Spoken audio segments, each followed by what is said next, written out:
کہ معاملات کے اندر وہ حرام کام جنہیں معمولی سمجھ لیا گیا ہے۔ آج بھی انشاءاللہ عزیز اسی ٹاپک کو آگے لے کے چلیں گے اور ایک مخصوص جو ہے چیز کے تعلق سے بات کریں گے، اور وہ ہے انشاءاللہ عزیز جو ہم آج دیکھیں گے لباس کے تعلق سے، وہ حرام کام جنہیں معمولی سمجھ لیا گیا ہے۔ اب ظاہر سی بات ہے اس ٹاپک اور جس عنوان کو ہم دیکھ رہے تھے اس کا مقصد یہ نہیں تھا کہ ہم جو لوگ جمعہ میں آئیں ان کو حقیر سمجھے یا ان کی تذلیل کریں، بلکہ اس کا مقصد یہ تھا کہ ہم نے اگر جانتے بوجھتے یا غیر شعوری طور سے اگر یہ کام کیا ہو تو ہم ان کاموں کو چھوڑ دیں، کیونکہ ایک عمومی طور سے یہ بات میں نے دیکھی ہے، اور وہ یہ ہے کہ لوگ یہ سمجھتے ہیں، اور یہ بات ہم نے شروع میں بھی دیکھی تھی، کہ اگر کسی حرام چیز کے بارے میں ہم کو علم نہ ہو تو اللہ تعالیٰ اس معاملے کو ہمارے لیے معاف کر دیں گا، تو لہٰذا وہ حرام چیزوں کو سننا بھی نہیں چاہتے، اس لیے کہ سنیں گے تو پھر معلوم ہو جائے گا تو عمل کرنا پڑے گا اور ہم گناہگار ہو جائیں گے، لیکن جب تک معلوم نہیں ہوگا تو ہم گناہگار نہیں رہیں گے۔ چھوٹا سا واقعہ سناتا ہوں۔ ایک مرتبہ ایک جگہ ہم درس لینے جاتے تھے، بہت ابتدائی دور کی بات ہے، تو وہاں جب درس لینے گئے تو ایک صاحب تھے جن کے گھر میں درس ہوتا تھا، تو ان کے والد درس میں نہیں آتے تھے،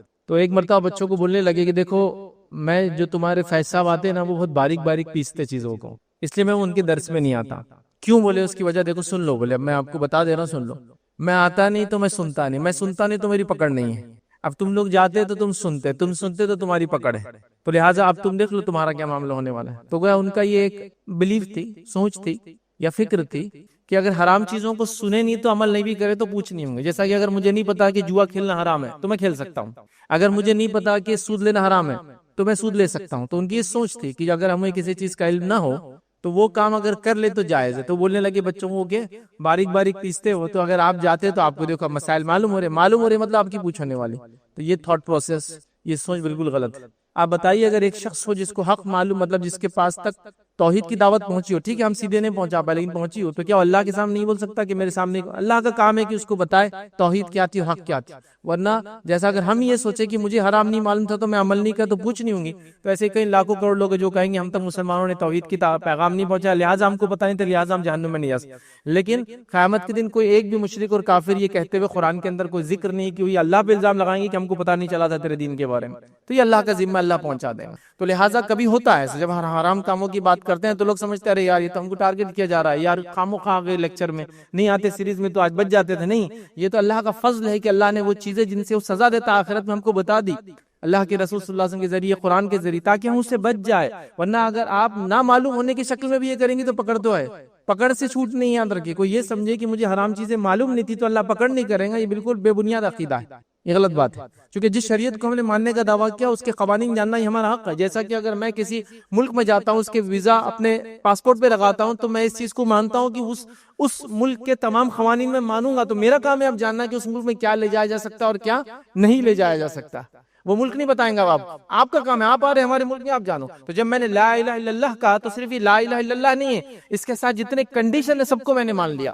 مطلب جو اللہ نے حکم دیا حلال کا وہ میں مانوں گا، جو حرام قرار دیا میں اس کو حرام مانوں گا، جو کرنے کا حکم دیا کروں گا، جس سے روکا اس سے رکوں گا، اللہ کے رسول کی اطاعت کروں گا، ہمیشہ ایک اللہ کو مانوں گا، یہ سب بائی ڈیفالٹ وہ کنڈیشن میں آ جاتے ہیں۔ تو اس بات کو آپ سمجھے۔ تو آئیے وہ حرام کام جو لباس کے معاملے ہم نے معمولی سمجھ لیا، چند باتیں اس کے بارے میں رکھوں گا۔ تو پہلی چیز انشاءاللہ ہم جو دیکھیں گے وہ یہ ہے کہ لباس کا یاد رکھیے، یہ معاملہ کچھ باتیں مخصوص مردوں کے بارے میں تو میں کہہ دوں گا مردوں کے بارے میں، کچھ باتیں مخصوص عورتوں کے بارے میں تو کہہ دوں گا عورتوں کے بارے میں۔ تو یہ مخصوص بات مردوں کے بارے میں، اس میں لیکن عورتوں کو بھی علم ہے، وہ اس لیے کہ ان کو اپنے مرد بچوں کو یہ کام کروانا ہے، ظاہر سی بات ہے ان کے لیے علم تو سب کے لیے۔ تو یاد رکھیے لباس کو یاد رکھیے اپنے ٹخنوں سے نیچے پہننا، یہ مردوں کے لیے خاص ہے، عورتوں کے لیے نہیں ہے۔ عورتیں تو پورا نیچے تک پہنیں گے، وہ لڑ بھی جائے تو کوئی مسئلہ نہیں، ٹخنوں سے اونچا پہننا یاد رکھیے۔ اور یہ لباس کا وہ حرام کام ہے جس سے ہم نے معمولی سمجھ لیا، یاد رکھیے۔ معمولی مطلب یہ کہ حرام کام ہے لیکن ہم سمجھتے کچھ نہیں ہوگا، اگر ہوگا بھی تو تھوڑے دن عذاب ملیں گا، پھر ہم جنت میں انشاءاللہ چلے جائیں گے۔ لیکن جو اسبال کرتا ہے، اسبال مطلب ٹخنوں سے نیچے پینٹ، پیجامہ، لنگی، پتلون، سوپ کو لٹکانا، اس کو بولتے اسبال، اور کرنے والے کو بولتے عربی مسبل، کرنے والا، مسبل، ٹھیک ہے۔ تو جیسا صلاح نماز، مسلی نماز پڑھنے والا، تو جو اسبال مسبل جو اسبال کرنے والا ہے، تو اس کے تعلق سے اللہ کے رسول صلی اللہ علیہ وسلم نے بہت سخت وعید کی، مطلب کوئی عام وعید نہیں کی کہ چل جاتا ہے بلکہ۔ آئیے نبی اکرم صلی اللہ علیہ وسلم لباس کے اس مسئلے کے بارے میں کیا فرماتے ہیں، اور کہتے ہیں، صحیح مسلم کی روایت ہے، اللہ کے رسول صلی اللہ علیہ وسلم فرماتے ہیں، کہتے ہیں 3 آدمیوں سے اللہ تعالیٰ قیامت کے دن ہم کلام نہ ہوں گا، بات نہیں کریں گا۔ 3 لوگ ایسے ہوں گے جن سے اللہ بات نہیں کریں گا، روزے ہم کلام نہیں کریں گا، ایک نقصان۔ پھر فرمایا نہ ان کی طرف نظر رحمت سے کبھی دیکھیں گا، دوسرا نقصان، ان پہ نظر رحمت نہیں دوڑائیں گا، اور نظر رحمت جس پہ نہیں ہوں گی وہ جنت میں نہیں جا سکتا، یہ بات بالکل طے ہے۔ تو نظر رحمت نہیں دوڑائیں گا، دوسرا مسئلہ۔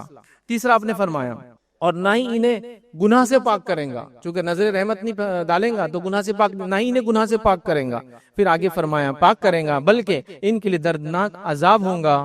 اور وہ لوگ ہیں، تین ہے ہمارا معاملہ، صرف ایک سے ہم دیکھیں گے آج انشاءاللہ۔ تین لوگ ہوئے، اپنے تہبند کو ٹخنوں سے نیچے لٹکانے والا، دوسرا فرمایا جو ہے چیز دے کر احسان جتلانے والا، مطلب صدقات خیرات کرے اور احسان جتلائے، اور تیسرا فرمایا یاد رکھیں جھوٹی قسم کھا کر مال کو بیچنے والا، یہ ہم دیکھ چکے پہلے۔ تو آج ہمارا مسئلہ ہے ازبال، مزبل، ٹخنوں سے نیچے لٹکانے والا۔ یہاں اللہ کے رسول صلی اللہ علیہ وسلم تین تین وعیدیں کر رہے ہیں۔ اللہ بات نہیں کریں گا، اللہ رحمت کی نگاہ نہیں ڈالیں گا، اللہ گناہوں سے پاک نہیں کریں گا۔ کس کو؟ جو اپنا ازبال، ٹخنوں سے نیچے کپڑوں کو لٹکاتا ہے۔ اب ایک سوال یہاں آتا ہے، لوگ سمجھتے ہیں ٹخنوں کو چھپانا نہیں چاہیے، کھلا رکھنا چاہیے، تو سوال کیا کرتے ہیں پھر آپ تو ساکس پہنتے ہیں، تو ساکس میں تو ٹخنا ڈھک جاتا۔ ٹخنا کھلا رکھنا اصل نہیں ہے، اصل ہے جو اوپر سے چیزیں پہنی جاتی ہے وہ ٹخنوں سے نیچے نہ جائے، نیچے سے پہنی جانے والی چیزیں ٹخنوں سے اوپر آ سکتی ہے، جیسا socks, leather socks, shoes, long shoes پہن سکتے آپ۔ ٹخنا دکھانا اصل نہیں ہے، جو چیز اوپر سے پہنی جاتی ہے وہ ٹخنوں سے نیچے نہیں جائے، رول یہ ہے۔ تو اب اوپر سے کیا، جیسا کپڑا، سوپ، لنگی، پیجامہ، پتلون، شلوار، تہبند جو بھی پہنتے ہیں مردوں کے لیے یاد رکھ، وہ ٹخنوں سے نیچے نہ جائے۔ لیکن نیچے سے کوئی چیز پہن رہے ہیں، اب یا سردی سے بچنے کے لیے ساکس پہن رہے ہیں، یا وارم ویئر پہن رہے ہیں، یا کچھ بھی خفین پہن رہے ہیں، وہ چلتا ہے۔ تو ٹخنا کھلا رکھنا اصل نہیں ہے، ورنہ کئی لوگوں کو میں نے سنا رہے آپ تو بولتے ٹخنے کا، آپ تو ساکس پہنتے اس میں ڈھک جاتا۔ ٹخنا کھلا رکھنا اصل نہیں ہے، اوپر سے آنے والی چیز کو ٹخنوں سے نیچے نہیں لٹکانا، یہ اصول ہے۔ اور جو اوپر سے آنے والی چیز کو ٹخنوں سے نیچے کرتا ہے اس کو بولتے ہیں مسبل، اسبال کرنے والا، اس سے منع ہے۔ چونکہ اللہ کے رسول نے شوز پہنے یا پھر ایسے ساکس پہنے سے خفین کہتا ہے جو ٹخنوں سے اوپر تک آتے ہیں اور لیدر کے موٹے بنے ہوئے ہوتے ہیں، تو اس میں تو چھپ جاتا ہے، مسبل نہیں ہونا چاہتا ہے۔ یہ بڑی اہم چیز ہے، اس بات کو ہم سمجھے۔ نبی اکرم صلی اللہ علیہ وسلم جو لباس پہنتے ہیں ٹخنوں سے اونچا، اور زیادہ زیادہ جب آپ اونچا پہنتے تو آدھی مچھی تک، جو پنڈلی کی مچھی بولتے ہیں وہاں تک آتی، شن کی جو مسل ہوتی ہے اس کی آدھی مسل تک پہنتے تھے، اتنا اونچا بھی ہوتا تھا۔ تو گویا ہمارے لمٹ کیا ہے، ٹخنوں سے اوپر سے لے کر تو آدھی مچھی تک، بس آپ جہاں بھی اس کے بیچ میں آپ کو جتنا کرنا ہے آپ کر سکتے ہیں، ٹخنوں سے نیچے نہیں جانا چاہیے۔ اب یہ اصول یاد رکھ لیجیے، اور بڑی سخت وعید ہے، معمولی وعید نہیں۔ اب کچھ لوگ کہتے ہیں یہ تو ان لوگوں کے لیے تکبر سے لٹکاتے تھے، اس حدیث میں کہیں بھی تکبر کا لفظ نہیں ہے، لیکن حدیث پوری واضح ہے، صحیح مسلم کی روایت ہے کہ تین آدمیوں سے اللہ تعالیٰ روز قیامت جو ہے نہ ہم کلام ہوں گا، نہ رحمت کریں گا، نہ مغفرت کریں گا، اور ان کے لیے دردناک عذاب ہوں گا۔ کہیں بھی نہیں ہے کہ وہ تکبر سے کرتا ہوں گا، کہیں بھی نہیں، الفاظ ہی نہیں۔ ہاں، تکبر سے کرنے والے کے لیے ڈبل عذاب ہے، یہ بات حدیث کے اندر آتی ہے، مطلب جو لٹکائے بھی اور تکبر سے لٹکائے، جیسا بادشاہ، سلاطین، بڑے بڑے لوگ اس زمانے میں اپنے کپڑوں کو لٹکاتے تھے، بلکہ اتنا لٹکاتے تھے کہ پیچھے لوگ لے کر چلتے تھے اس کو اٹھا کے جب ان کو چلنا ہوتا تو یہ یاد رکھیے وہ تکبر سے کرتے، ان کے لیے اور زیادہ بڑا عذاب ہے۔ لیکن نبی اکرم صلی اللہ علیہ وسلم کو تکبر تھا نہیں تھا، پھر بھی آپ ہمیشہ اوپر رکھتے تھے۔ کیا دلیل ہے؟ ہمارے لیے اتباع کی دلیل ہے کہ ہم کو نبی اکرم صلی اللہ علیہ وسلم جیسا کرنا ہے۔ اب آئیے، کچھ لوگ کہتے ہیں ابوبکر صدیق رضی اللہ عنہ کا جو ہے ٹخنے سے نیچے جاتا تھا، تو یاد رکھیں ابوبکر صدیق کے تعلق سے آتا ہے کہ ہاں کبھی کبھار ان کو دیکھا گیا کہ ان کا ٹخنا ڈھکا ہوا ہوتا تھا، لیکن کیسا ہوتا تھا وہی بتا دیتا ہوں۔ ایک طرف نیچے ہوتا تھا اور ایک طرف اوپر، وہ بھی کیا ہے، کپڑا چونکہ سلا نہیں سکتے تھے، پیسہ اتنا نہیں تھا لوگوں کے پاس، اور تھا بھی تو یہ لوگ اسراف نہیں کرتے تھے، تو اسی کپڑے کو یوز کر رہے تھے، آپ سمجھے؟ تو تب ایک لٹکتا تھا، تو اگر کوئی کرا میں ابوبکر صدیق کی سنت پہ چلتا ہوں تو ایک نیچے لٹکائے ایک اوپر کرے۔ اور اللہ کے رسول نے کہا ابوبکر کو تکبر نہیں ہے۔ اب اللہ کے رسول نے ابوبکر کی ضمانت تو لے لی، میری اور آپ کی ضمانت کون لیں گا بتائیے؟ ابوبکر کی ضمانت ہو گئی۔ اب کچھ لوگ کہتے نہیں ہم کو تکبر نہیں ہے اس لیے ہم لٹکا سکتے، چلیے اوپر کیجئے، نہیں اوپر نہیں کر سکتا، تکبر بھی ہے نا، میں تکبر سے نہیں لٹکاتا ہوں، چلیے اوپر کیجئے نا، پھر ایک بار نہیں اوپر نہیں کر سکتا، تکبر تو ہے، پھر اس کا مطلب کہاں گیا پھر وہ، چلیے کر کے دیکھیے نا پھر ایک بار۔ تو بہرحال لوگ لیکن فیشن میں یہ کام کرتے ہیں، لیکن سنت کی وجہ سے یہ کام نہیں کرتا ہے۔ بیچ میں فیشن آ گیا تھا، چند سیلیبریٹیز اونچا پہن رہا، اب سب پہن رہے، دیکھیں چھوٹے چھوٹے پینٹ پیچے ہوتے ہیں، اونچے اونچے ہوتے ہیں، سب پہن رہے، اب وہ لمبا کریں گے وہ بھی لمبا کر دیں۔ نبی اکرم صلی اللہ علیہ وسلم سنت بول کے آپ یہ کیجئے، ورنہ سخت دردناک عذاب کی وعید یاد رکھیے۔ تو میں سمجھتا پوائنٹ بہت امپورٹنٹ تھا اور ہم نے اس کو کلیئر کرنے کی کوشش کی۔ یاد رکھیے کہ ہم کو لباس کے معاملے میں یاد رکھیے لباس کو اونچا پہننا چاہیے، ٹخنے سے اونچا جو اوپر کی طرف سے نیچے جاتی ہے وہ کبھی بھی جو ہے ٹخنے سے نیچے نہ جائے، چاہے آپ لنگی، پتلون، پیجامہ، عربی سوپ جو بھی پہنتے ہیں وہ ٹخنے سے اونچا رہنا چاہیے، یاد رکھیے، ٹھیک ہے؟ منیمم ٹخنے کے تک آ سکتا ہے اور اس کے اوپر کرنا ہے تو آدھی مچھلی تک آپ لے جا سکتے ہیں۔ دوسرا وہ کام یاد رکھیے جو لباس کے معاملے میں حرام ہے لیکن ہم نے اس کو معمولی سمجھ لیا، یاد رکھیے وہی ہے، اور یہ بھی مردوں کے لیے یاد رکھیے، وہ ہے دو چیزیں مردوں کے لیے سونا پہننا اور ریشم پہننا، یاد رکھیے، چونکہ آرنامنٹس بھی لباس کا حصہ ہی ہوتے ہیں ایک طرح سے جو ہم اوپر سے پہنتے ہیں، اس لیے اس کو بھی ہم اس میں ڈال دے رہے ہیں۔ تو سونا پہننا اور ریشم پہننا یاد رکھیں۔ نبی اکرم صلی اللہ علیہ وسلم نے فرمایا، مسند احمد کی روایت، اور یہ مردوں کے لیے عورتوں کے لیے نہیں، عورتیں سونا بھی پہن سکتی ہے، ریشم بھی پہن سکتی ہے۔ مسند احمد کی روایت ہے، میری امت کی عورتوں پر ریشم اور سونا جائز ہے اور مردوں پر حرام ہے۔ کیا فرمایا آپ نے؟ میری امت کی عورتوں پر ریشم اور سونا جائز ہے لیکن مردوں پر حرام ہے، یاد رکھیے۔ اب یہ حرام ہے معلوم ہونے کے باوجود بھی یاد رکھیے، چلیے ہمیشہ نہ پہنتا ہو لیکن شادی کے وقت تو ضرور پہنے گا، مطلب ہمیشہ اگر نہ بھی پہنتا ہو تو شادی بھی آؤ تو برابر، لڑکا ہے تو سسرال والے لا کر جہیز یا کچھ دینے والے، اس کی پہلی علامت یہ کہ انگوٹھی آپ کے ہاتھ میں ڈال دی جا رہی ہے، اور بڑے فخر سے وہ نوجوان ہاتھ میں انگوٹھی پہن کے گھوم رہا ہے، لوگ انگوٹھی دیکھ کر پہچان لے رہے کہ اس کی شادی طے ہو گئی، مطلب رسم ہو گیا، اس لیے ہاتھ میں سونے کی انگوٹھی آ گئی۔ آئیے نبی اکرم صلی اللہ علیہ وسلم کا زمانہ ہے اور ایک شخص جو ہے سونے کی انگوٹھی پہن کر مسجد نبوی میں داخل ہوا، نبی اکرم صلی اللہ علیہ وسلم نے انگوٹھی کو اتار کر پھینک دیا۔ نبی اکرم صلی اللہ علیہ وسلم نے کہا کیا تو پسند کرتا ہے کہ آنکھ کا انگارہ تیرے ہاتھ میں دیا جائے یا تجھے پہنا جائے؟ تو کہا نہیں۔ اس کے بعد کچھ لوگ اس کے پاس آئے اور کہا تیرے گھر میں محرمات ہوں گی نا، مطلب گھر میں عورتیں وغیرہ ہوں گی نا، ان کو لے آ کے دے دے۔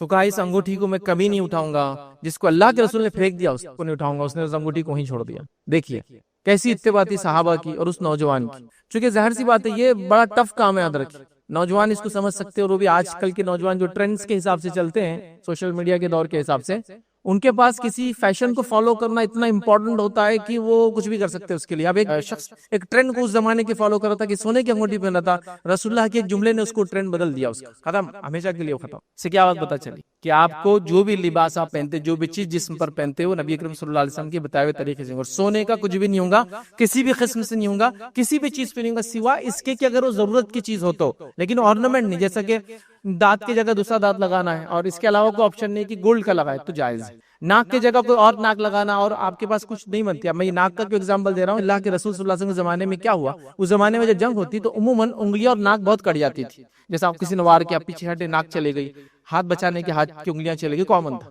تو کیا کرتے تھے عرب، جب ناک چلی جاتی تھی تو ناک یاد رکھے سافٹ بون ہوتی ہے، اور وہ سافٹ بون اندر ہارڈ اسکل میں اٹکی ہوئی ہوتی ہے، جب وہ کٹ جاتی ہے تو اس کو پورا نکال لیتے ہیں تو اندر سوراخ بچتا ہے ایک بڑا۔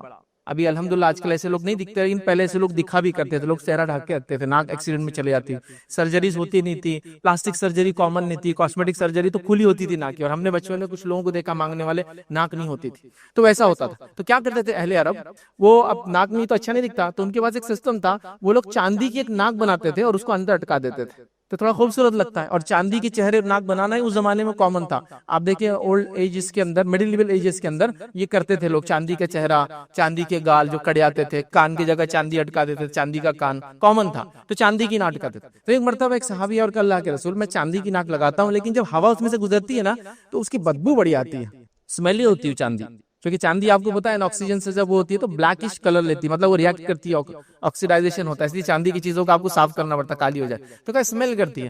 تو کیا میں سونے کی لگا لوں؟ تو کہا ہاں تو سونے کی لگا لے، تو پتا چلا یوز کی چیز، جیسا اگر آپ کو بول رہا ہے ہاتھ کے اندر کچھ چیز ڈالنا ہے تو وہ گولڈ کی ڈال سکتے، تو وہ بہت دن تک اچھی ہوتی ہے، آپ ڈال سکتے ہیں، دانت کی جگہ گولڈ کا کچھ لگانا لگا سکتے ہیں، وہ ایک الگ بات، بٹ آرنامنٹ کے طور پر آپ گولڈ نہیں پہن سکتے، یاد رکھیے۔ پھر مرد آرنامنٹ کے طور پر کیا پہن سکتا ہے، حالانکہ آج کا ٹاپک نہیں، بس مختصر بتا دوں، مرد چاندی کی ایک انگوٹھی اپنی یہ دو انگلی رنگ فنگر اور لٹل فنگر، چاہے سیدھے ہاتھ کی یا پھر الٹے ہاتھ کی رنگ فنگر یا لٹل فنگر جس کو کہتے ہیں چھوٹی انگلی، اور یہ اس کو انگوٹھی والی انگلی کہتے ہیں، ان میں پہن سکتا ہے۔ اور آپ صلی اللہ علیہ وسلم کی انگوٹھی جو تھی چاندی کی تھی، اس پر ایک حبشی نگینہ تھا، کچھ لوگ بولتے عقیق اللہ کے رسول پہنتے تھے، اللہ کے رسول عقیق کبھی نہیں پہنا، حبشی نگینہ ایتھوپین ایک نگینہ ہوتا تھا جو بلیک کلر کا ہوتا تھا، بلیک کے شیڈ میں وہ ہوتا، اور اس پہ لکھا ہوتا محمد رسول اللہ، اور اللہ کے رسول اس کو الٹا پہنتے تھے، مطلب رنگ کا نیچے کا حصہ اوپر اور جو سیل تھی وہ نیچے آتی تھی، اس لیے آپ دیکھیں بہت سارے اہل علم کو وہ انگوٹھی پہنتے ہیں، اس کے پیچھے پتھر ہوتا ہے لیکن الٹا پہنتے ہیں، پتھر نیچے اور انگوٹھی کا پتلا حصہ اوپر رہتا ہے، تو یہ سنت ہے، تو اللہ کے رسول الٹا پہنتے تھے اس کو،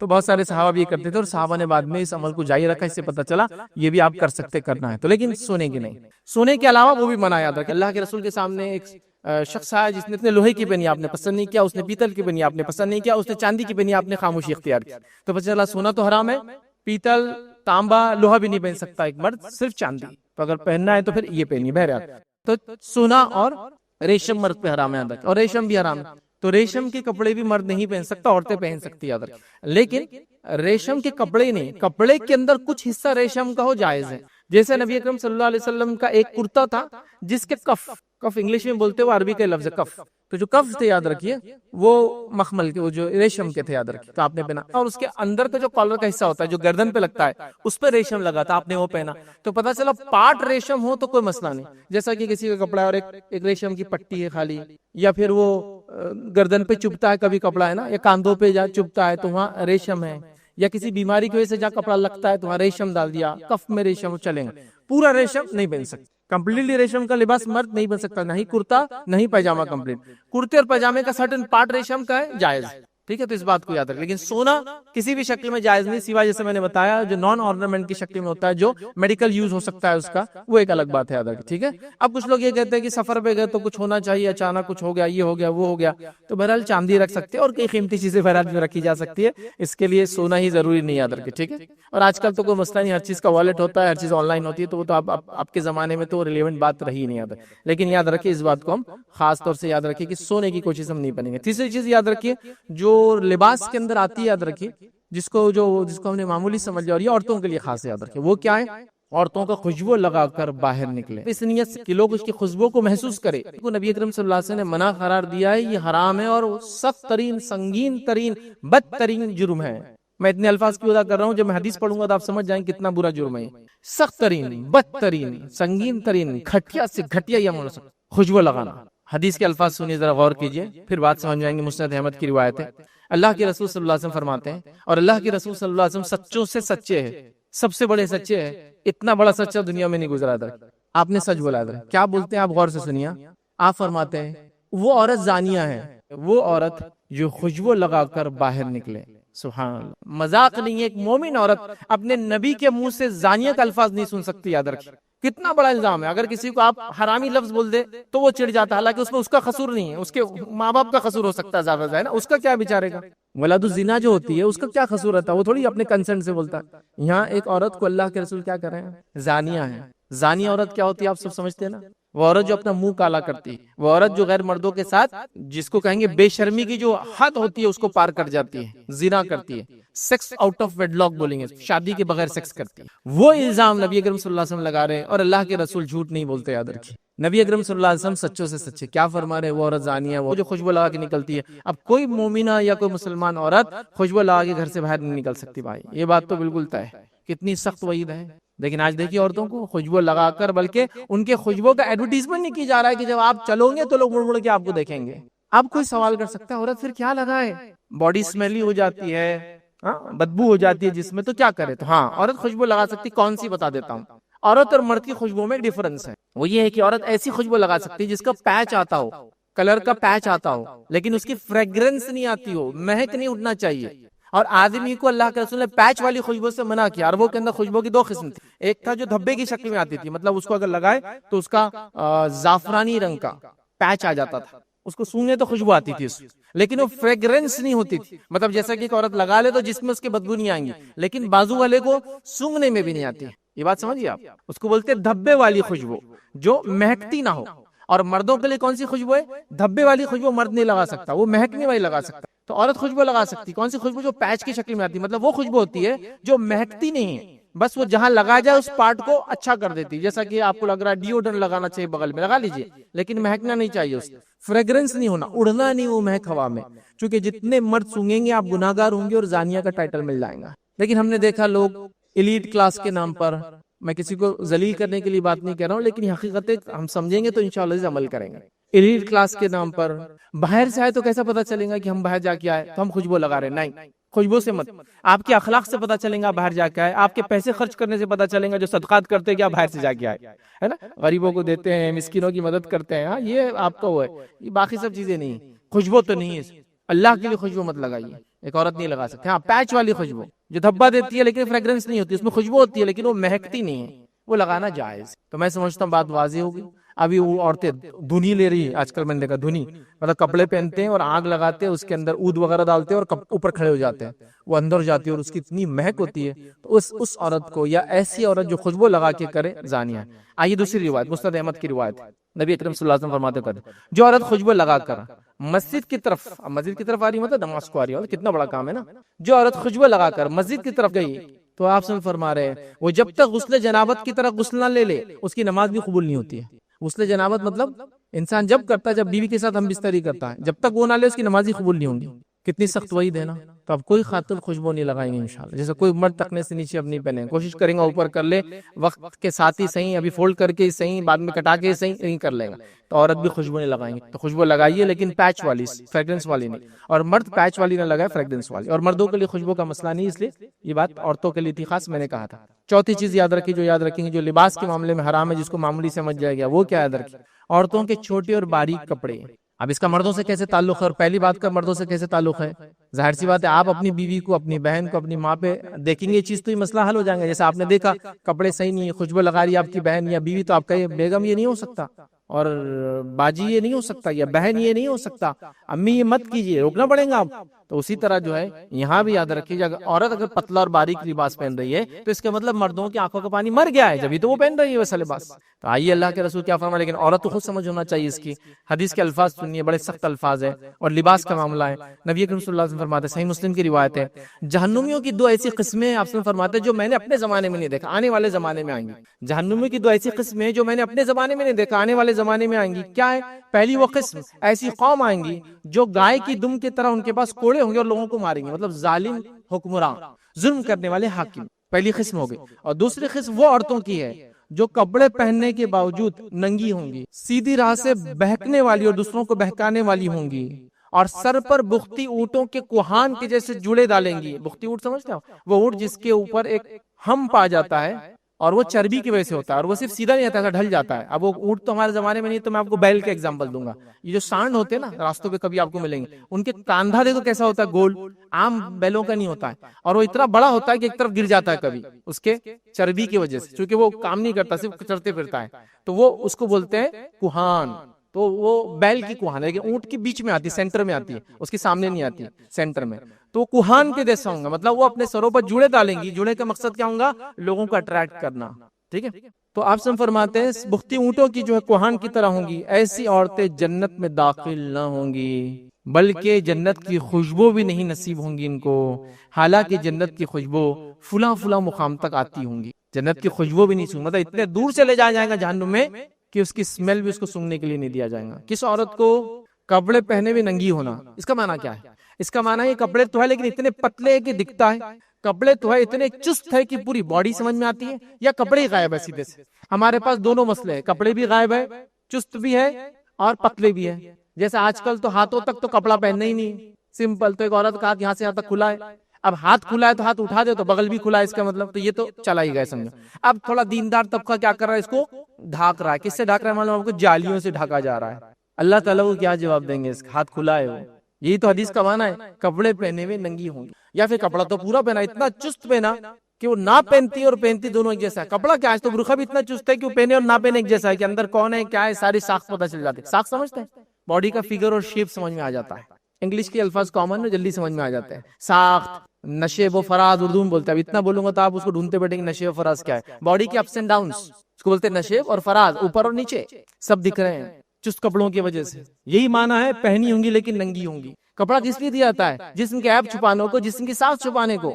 مطلب جس میں ایسے پارٹس ہیں جو عیب دار ہے, کبھی جس بھی عیب دار ہوتا ہے انسان کا, ایکسیڈنٹ ہو جاتا ہے, فلاں خراب چھپ جاتا ہے, اور اس کو ڈھانکنے کے لیے اگر اس کو اتنا چست پہن لیا جاتا ہے, اور کپڑے غائب ہیں. تو آج کل کپڑے بھی غائب ہیں, پتلے بھی ہے, اور ساتھ میں چست بھی ہے. اتنے چست کپڑے پہنتی ہے کہ دعوتوں میں دیکھا جا رہا ہے کہ عورت یا تو کرسی بیٹھ سکتی ہے تو بیٹھ کے نہیں کھا سکتی, کھڑ رہ کے کھانا کھا رہے. کیوں؟ تو وہ فولڈ ہی نہیں ہوتا پیر, کیونکہ وہ پیجامہ چوڑی دار, کیا وہ چوڑی بھی شرماری دیکھ کر کہ اس سے بھی کوئی باریک چیز ہو سکتی کہ وہ دار ہے, کہ ایسا یوں کرے تو کیا ہوتا, تھائی کی مسل پھیلنا شروع ہوتی, اور پھیلے تو وہ برداشت نہیں کر سکتا. تو مانڈی ڈال کے نہیں بیٹھ سکتے, دوزان بھی نہیں بیٹھ سکتے. آپ دیکھیے آپ ایسے کھڑے تو پینٹ آپ کیوں نہیں ہوتی, جیسے آپ پیر کو پلٹائے تھائز بڑی ہو جاتی ہے آپ کی. تو وہ اتنا بھی برداشت نہیں کرتا, اتنا چست ہوتا ہے وہ کپڑا. آپ کا پہلے زمانے میں لوگ ایسے کپڑوں کے اندر پہنتے, مطلب شلوار کے اندر یہ شلوار پہنی جاتی تھی اتنی پتلی, اس کے اوپر شلوار, تاکہ وہ کبھی پتلی ہو تو دکھنا جاتا, ڈبل ہو جاتا تھا. ابھی جو اندر تھا وہی باہر آ گیا ہے, اس کو سلیکس کے نام پہ ہر کوئی پہن رہا ہے. بالکل دھڑلے سے عام طور سے پہنا جا رہا ہے, کرتا لے لو اور نیچے سلیکس ڈال لو. وہ اتنا گندا کپڑا ہوتا ہے, ایک تو پتلا چپچپا, اتنا چپک کے رہتا ہے باڈی کو, اور اتنا چست رہتا ہے, اس کو پہنا جا رہا ہے. جو اسپورٹس کے لیے جنرلی ویسٹرن کنٹریز میں شروع ہوا تھا اس کا استعمال, یہاں لوگ اس کو کپڑوں کے طور پہ پہن رہے ہیں. یہ لباس کیا جواب دیں گے اللہ رب العزت کو, کہ اللہ کے رسول فرما رہے ایسی عورتیں جنت میں نہیں جائیں گی بلکہ جنت کی خوشبو بھی نہیں سونگیں گی. اور میں نہیں سمجھتا ہوں کوئی بھی مومنہ اور ایک مسلمان عورت اتنا بڑا خطرہ صرف لباس کے معاملے میں لے سکتی ہے کہ آخرت برباد کر دے ایک لباس کے لیے. لباس ڈھیلا ڈھالا مکمل ہو. میرا ایک اس پہ مکمل لیکچر ہے، خاص طور سے گزارش کروں گا سبھی سے اس کو سنیں، اور شاید میری زندگی کا سب سے لمبا لیکچر ہے، اور وہ عورت کا لباس کیسا ہو. تقریباً 2 گھنٹے اور 47 منٹ کا وہ لیکچر ہے، سب سے لمبا لیکچر میری زندگی. مکمل طور سے عورت کے لباس کیسا ہونا چاہیے میں نے مکمل ڈسکرپشن دیا، اللہ کے رسول صلی اللہ علیہ وسلم کے عمل سے، امہات المومنین کے عمل سے، اور صحابیات اور تابعیات کے واقعات اس میں پورے. وہ کیسا کپڑا پہنتی تھی، کیسا چیک کرتی تھی، اور کپڑے کی معاملے اتنی حساس ہوتی تھی کہ ایک صحابیہ کے تعلق سے واقعہ آتا ہے کہ وہ اپنے وقت میں جو ہے ایک زمانے کے اندر بوڑھی ہو گئی اور نابینا ہو گئی تھی، تو دیکھ نہیں پاتی تھی. جب دیکھ نہیں پاتی تھی تو ان کے بچے نے ایک بار لباس کپڑا لایا، تو روایت میں آتا ہے کہ اس کپڑے کو لے کر وہ ہاتھ سے جانچتی تھی ایسا، اور اس سے اندازہ لگاتی تھی موٹا ہے پتلا ہے. دیکھیں نابینا ہے، اس نے بھی چیکنگ چالو ہے کہ کپڑا ایسا تو نہیں ہے کہ جسم پہ ڈالوں، چونکہ نابینا ہے تو دیکھ بھی نہیں پاتے سامنے والا کیسا دیکھ رہا ہے، خود کو کیسا دیکھ رہا ہے، تو اتنی احتیاط کرتی تھی، اس کو چیک کر لیا کرتی تھی. تو نابینا ہے پھر بھی یہ حال ہے. اور ہمارا حال دیکھیے، آپ دیکھ بھالتے ہوئے بول رہے پتلا بتاؤ نا، نیٹ کا بتاؤ نا، یہ اتنے موٹے ہے کہ ہم چست بتاؤ نا، ایسا سیو نا، کہ ٹیلر بھی شرما رہا ہے کہ یار کیسا سینا بازی، بول رہے کہ آنکھ پہ ماپ لو اور ایسا سیو. چونکہ ظاہر سی بات ہے ایسے فیشن ڈیزائننگ کے کپڑے آپ بغیر ماپ کے سی نہیں سکتے. پہلے زمانے میں یہ حال تھا کہ ایک کپڑا عورت کا سیا جاتا تھا، وہ کپڑے سے دوسرا کپڑا سیا جاتا تھا، کبھی وہ جاتی نہیں تھی. اب تو بول رہے آپ ماپ لیجیے ہمارا، چونکہ ظاہر سی بات ہے اب ایسا سیئیں گے تو اس میں وہ ساخت تو نہیں آئیں گی نا، مطلب وہ لکس نہیں آئیں گے جو لکس کے لیے تو ہم پہن رہے ہیں. لیکن یہ جہنمیوں کی علامت ہے، آخرت میں جہنم میں جانے والوں کی علامت ہے. میں عورتوں کے کپڑوں کے حقوق کے خلاف نہیں ہوں، کیونکہ ظاہر سی نان مسلم بھی سنتے آن لائن جاتی ہے باتیں. میں عورتوں کے کپڑوں کے حقوق کے خلاف نہیں، لیکن دین یہ کہتا ہے کہ ایسے کپڑے پہنو تو اس کا آخرت میں فائدہ ہے. اب یہ ایک انسان کی چوائس ہے، جو کرنا چاہے کرے. لیکن میرا کام تھا ایز اے مسلم میں بتاؤں کہ مسلمان عورت اپنے رسول کی بات مانتی ہے اور یہ کام کرتی ہے. اور ہر مذہب کے اندر کپڑے کا ایک بہترین تصور عورت کے لیے کہ پورا جسم ڈھاکے. وہ ہر مذہب میں، صرف اسلام میں، ہر مذہب میں. آئیے آگے بڑھتے. 5ویں چیز یاد ہے کہ کپڑوں کے معاملے میں حرام کام جو معمولی سمجھ لیا گیا ادھر کی وہ یہ ہے، جو کہ لباس سے مراد نہیں ہے، لیکن جس میں جو چیزیں ہوتی ہیں اسی میں اس کو انکلوڈ کر رہا ہوں. اپنے بالوں کو خضاب لگانا، چونکہ یہ بھی آدمی جو چیزیں تیار ہوتا ہے سجتا ہے اس کا پارٹ بن جاتی ہے کہ کپڑا ہے، انگوٹھی وغیرہ، اس لیے اس کو بھی انکلوڈ کر دے رہا ہوں. بالوں کو خضاب لگانا نبی اکرم صلی اللہ علیہ وسلم سے منع کیا. حدیث کے الفاظ ابو داؤد کی روایت آپ نے فرمایا کچھ لوگ آخری زمانے میں کبوتر کی پوٹ کی طرح سیاہ خضاب لگائیں گے، ایسے لوگ جنت کی خوشبو تک نہیں حاصل کریں گے. کچھ لوگ آخرت قیامت سے پہلے آئیں گے جو کبوتر کے پوٹ، اس کا جو کھوٹا ہوتا ہے نا، جب وہ کھانا کھا لیتا ہے دیکھیے ایک طرف سے اس کا گول ہو جاتا ہے بڑا، اس کو پوٹ بولتے ہیں، اس کے اوپر کلر سیاہ ہوتا ہے بہت زیادہ، اس کے طرح جو ہے خضاب لگائیں گے. ایسے لوگوں کے بارے میں آپ نے فرمائی جنت کی خوشبو بھی نہیں سونگیں گے. اب کوئی لگاتا تھا چھوڑ دے اس کو، جو ہوا سو ہوا، اللہ سے معافی مانگ. یہ بڑی اہم بات ہے یاد رکھیں، یہ مذاق نہیں ہو رہا، تو یہ بات اہم ہے. کچھ لوگ اس روایت کو لاتے، وہ روایت بھی رکھتا، صحیح مسلم کی روایت ہے. حدیث میں الفاظ ہے کہ اللہ کے رسول نے کچھ لوگوں کو دیکھا، صحابہ کو، جن کے بال پورے سفید تھے، داڑھی اور سر کی، تو کہا انہیں رنگو. تو لوگ اس روایت کو لا کے ہوتا دیکھو اس میں لفظ ہے رنگو، تو ہم کوئی بھی رنگ لگائیں گے نہیں. اس حدیث میں آگے بھی الفاظ ہے، اس میں الفاظ ہے ان کو رنگو، لیکن یاد رکھنا سیاہ رنگ مت لگانا، ایکسپٹ بلیک، باقی لگانا. اب بلیک کے علاوہ کیا ہو سکتا ہے؟ مہندی لگائیے تو ریڈ ہو جائیں گا، مہندی میں پتی یا کافی ڈالے تو جس کو براؤن ہوگا، جیڈ براؤن ہوگا، براؤن کا ایک دم ڈارک جو پارٹ ہوتا ہے وہ سب ہو سکتا ہے، لیکن بلیک نہیں ہوتا. کبھی ڈارکش براؤن ہوگا لیکن بلیک نہیں ہوتا. تو ٹھیک ہے، وہ اس میں آپ جڑی بوٹی ڈالے، کافی ڈالے، پتی ڈالے، کچھ بھی ڈالے، لیکن وہ بلیک نہیں ہونا چاہیے. بس بلیک کے علاوہ اینی تھنگ کچھ بھی چلتا ہے. لیکن اگر آپ بلیک بھی لگا رہے ہیں، معاف کرنا، کچھ دوسری چیز بھی لگا رہے ہیں، اس چیز کا خیال رکھیے کہ وہ چیز جو آپ لگا رہے ہیں بلیک کے علاوہ کلر، وہ ایسا کلر نہ ہو کہ جو بالوں پہ کوٹ بناتا ہو. آج کل کچھ کلرز آتے ہیں 6 مہینے 1 سال کی وارنٹیز آتی ہے. سوال یہ کہ کیسے وہ ٹک پاتے ہیں؟ دیکھیے مہندی جب عورت ناخن پہ لگاتی ہے تو مہندی ناخن کے اندر چلی جاتی ہے. اگر آپ بلیڈ لے کے ناخن کو تھوڑا سا گھسے نا تو لال لال ایسے چھلکے نکلتے ہیں اس کے، مطلب وہ ناخن کا حصہ بن گئی، اوپر کور نہیں ہے، ناخن کا اندر پارٹ بن گیا ہو اور اندر تک رہتی ہے. تو اس لیے مہندی کی وضو کا مسئلہ ہے. لیکن اگر نیل پالش لگائی عورت تو وضو نہیں ہوگا اس کا. کیوں نہیں ہوگا؟ اس لیے کہ نیل پالش کور بنا دیتی ہے. تو ویسے بالوں کے اندر پانی جانا ضروری ہے، لیکن بال گیلے ہو جاتے ہیں اس سے. لیکن اگر آپ ایسا کوئی کلر لگائیں گے جو ٹھیک ہے بلیک تو نہیں ہے لیکن وہ کور بنا دیتا ہے، پلاسٹک جیسا ایک کور، تو وہ کلر بھی نہیں چلے گا، کیونکہ اس سے نہ آپ کا غسل ہوگا نہ آپ کا وضو ہوگا.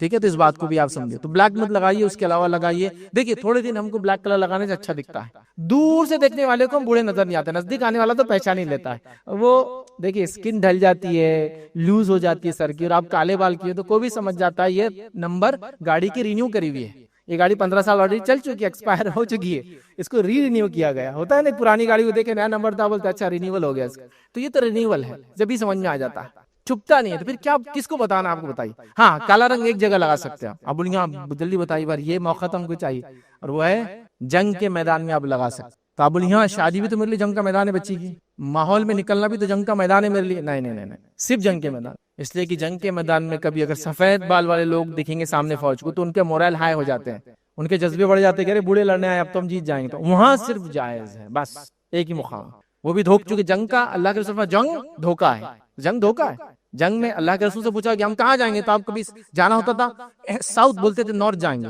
جنگ دھوکہ ہے, اسے بولا نہیں جاتا صحیح بات. فوج پوچھ رہی کہاں جانا ہے تو آپ بولتے تھے صبح فجر کے بعد ہم نارتھ جائیں گے. جب فجر کی نماز پڑھتے بولتے ساؤتھ جانا ہے تاکہ اگر کوئی مخبر بھی ہوں گا تو غلط خبر جائیں گے. تو جنگ کیا ہے؟ دھوکہ ہے. تو جنگ دھوکہ ہے, شادی دھوکہ نہیں ہے, محلے میں لوگوں کو دھوکہ نہیں دینا اپنے کو, وہ سب نہیں. تو صرف ایک جگہ لگا سکتے ہیں, باقی سب جگہ حرام ہے. اچھا کوئی سوال کرتا میں تو جوان ہوں بال لیکن سفید ہو گئے تو آپ دوسرا کلر کیجیے, بلیک الاؤڈ نہیں ہے, بلیک الاؤڈ نہیں ہے. اس بات کو آپ یاد رکھیں. اسی طرح آخری پوائنٹ جو آج دیکھیں گے ہم یاد رکھیں لباس کے معاملے میں, حالانکہ لباس کا حصہ نہیں لیکن بالوں سے اس کا تعلق ہے اور لباس میں اس کو کاؤنٹ ہوتا ہے. آدمی اچھے کپڑے اور بال جماتا کہیں گیا تو خوشبو لگاتا ہے, اس لیے اس کو کور کر رہا ہوں.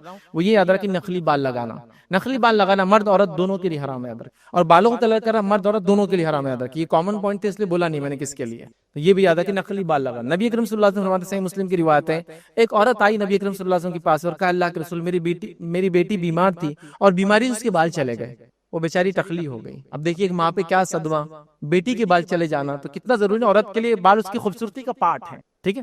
تو کہا اللہ کے رسول میری بیٹی ہے, اور سوال کیا کہ اس کے بال بیماری کی وجہ سے چلے گئے, کیا میں اس کو جوڑا لگا دوں, نقلی بال اٹیچ کر دوں اس کے بالوں میں؟ تو نبی اکرم صلی اللہ علیہ وسلم نے مصنوعی بال لگا دوں, اس نے سوال کیا, یا ویگ لگا دوں, یا تو نقلی بال یا پورے بال ایسا بنا کے ویگ, ایک تو جوڑا بولتے نقلی بال کو جو بالوں کو ایکسٹینڈ کر دیتا ہے, وہ سوال کیا, اور کہا ویگ مطلب پورے لگاؤں کے نقلی بال.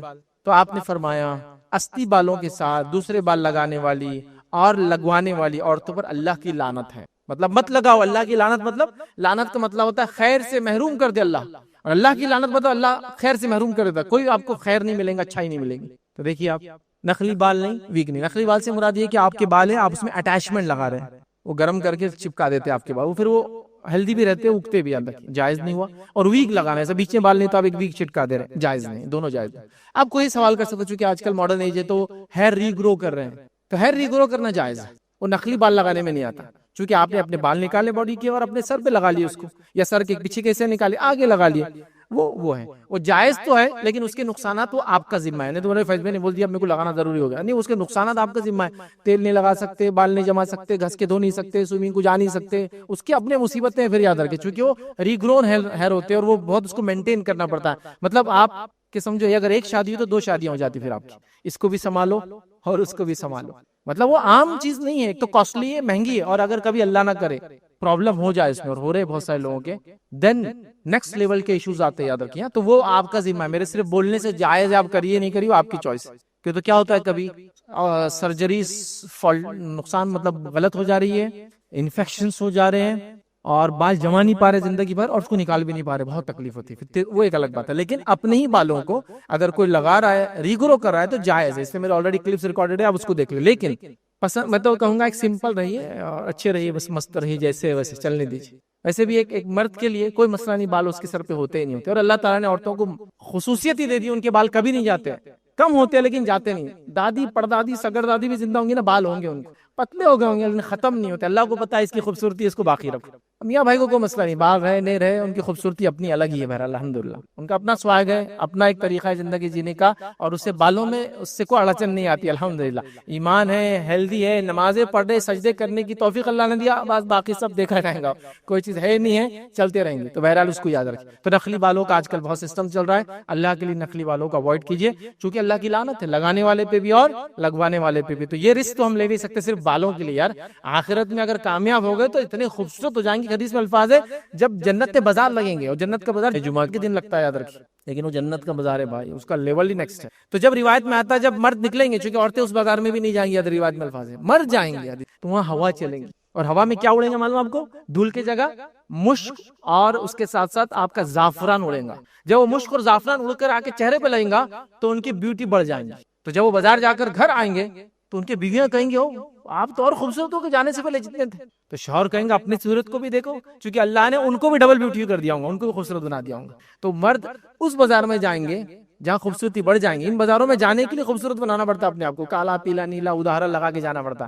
نہیں وہ بازار میں جا کے آئے بازار خوبصورت ہو جاتے، چونکہ وہ جنت کے بازار ہے. آپ سمجھ، تو وہاں خوبصورتی بائی ڈیفالٹ آ جائیں گی. آپ کو جو چاہیے وہ ملنے والا، تو بال کیوں نہیں ملیں گے آپ کو؟ ہاں جو چاہیے. تو ایک دنیا کی زندگی میں کوئی ایسا حرام کام ہم نہ کر لے خوبصورتی کے لیے، کپڑوں کے معاملے میں، خوشبو کے معاملے میں، بالوں کے معاملے میں، کہ آخرت برباد ہو جائے. آخرت اصل ہے جب وہاں چلے جائیں گے نا، کپڑے بھی ملیں گے ایک سے ایک، سب ملیں گے. جنتی شخص جو مرد ہوگا اس کا ایک جو کنگن ہوگا جو اسے پہنایا جائے گا، ایک بار اگر اللہ تعالیٰ اس کنگن کو دنیا میں اجازت دیتے دکھائی دینے کا، تو اللہ کے رسول فرماتے ہیں سورج ویسے ہی پھیکا پڑ جائے گا جیسا سورج کے سامنے ستارے پھیکے پڑ جاتے ہیں. مطلب سورج غائب ہو جائیں گے اس کی چمک کی وجہ سے، اتنا چمکیلا ہوگا وہ. دیکھیے جنت کا معاملہ ہے. تو یہ سب چیزیں چاہیے تو دنیا میں کچھ تو اسٹرگل ہے، کچھ چیزوں کو چھوڑنا پڑے گا ہی، پسند اور نفس بولنے کے باوجود. بہرحال اب وقت نہیں، ہم اپنی بات کو یہاں ختم کرتے ہیں. میں سمجھتا ہوں میں نے بہت امپورٹنٹ پوائنٹس لیے آج لباس کے معاملے میں، چونکہ روزمرہ کا معاملہ تھا، امپورٹنٹ تھے. مقصد تھا اصلاح، نہ کہ کسی کو ذلیل کرنا یا کسی کو نیچا دکھانا کہ بھائی ہم کو ٹانٹ مار دیا آج. نہیں بالکل نہیں، میرا مقصد نہیں ہے. مانا یہ تھا کہ اگر علم نہیں ہوگا تو اب علم آ گیا، اور اگر علم کے باوجود کرے تو ایک ریمائنڈر آ گیا کہ اب انشاءاللہ ہم نہیں کریں گے. تو لباس کے معاملے میں ہم کو بہت سترک ہو جانا ہے، ساودھان ہو جانا ہے.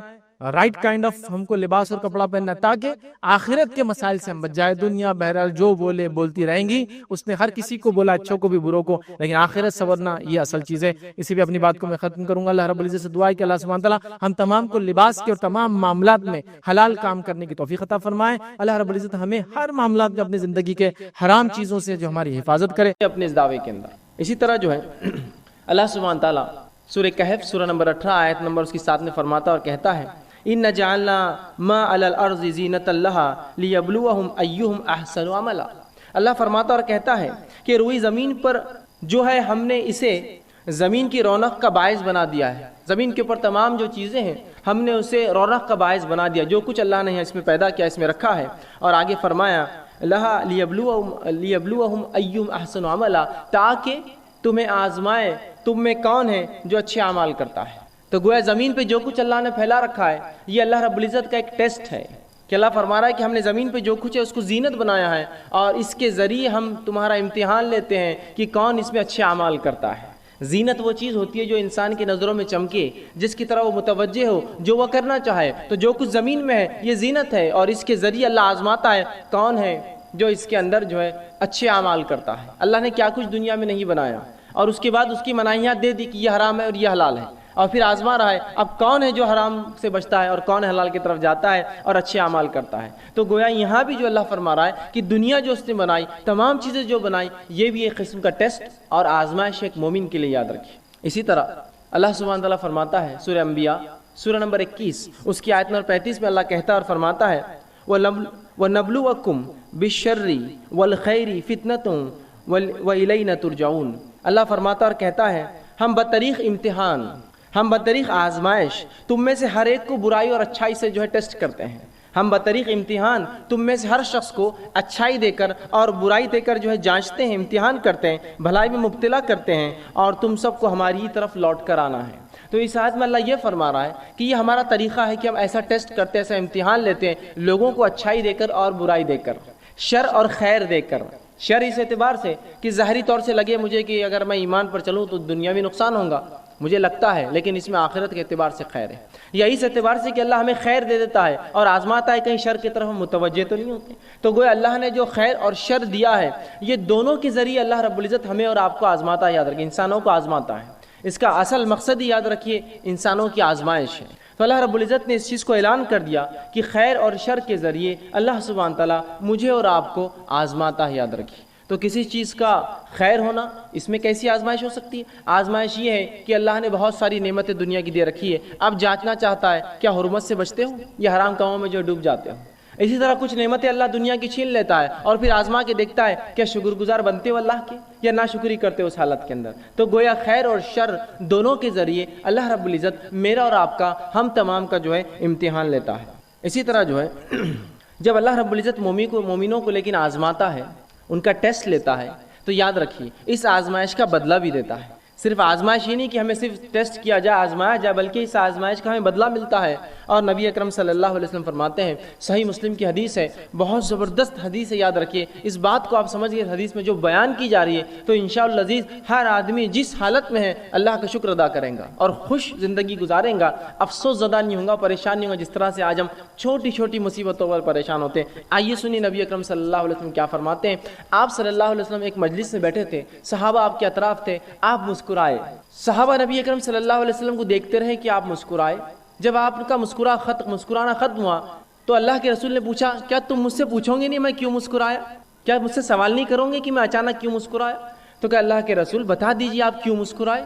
تو کہا میں اس لیے مسکرایا، اور آپ نے فرمایا کہ مومن کا معاملہ بڑا عجیب ہے، اس معاملے پہ مجھے مسکرانا آیا، میں ہنس پڑا۔ یقین اللہ کے رسول صلی اللہ علیہ وسلم خیخے مار کر نہیں ہنستے تھے، صرف مسکراتے تھے۔ تو کہا وہ مومن کا معاملہ بڑا عجیب ہے، اس معاملے کو سوچ کر میں مسکرایا۔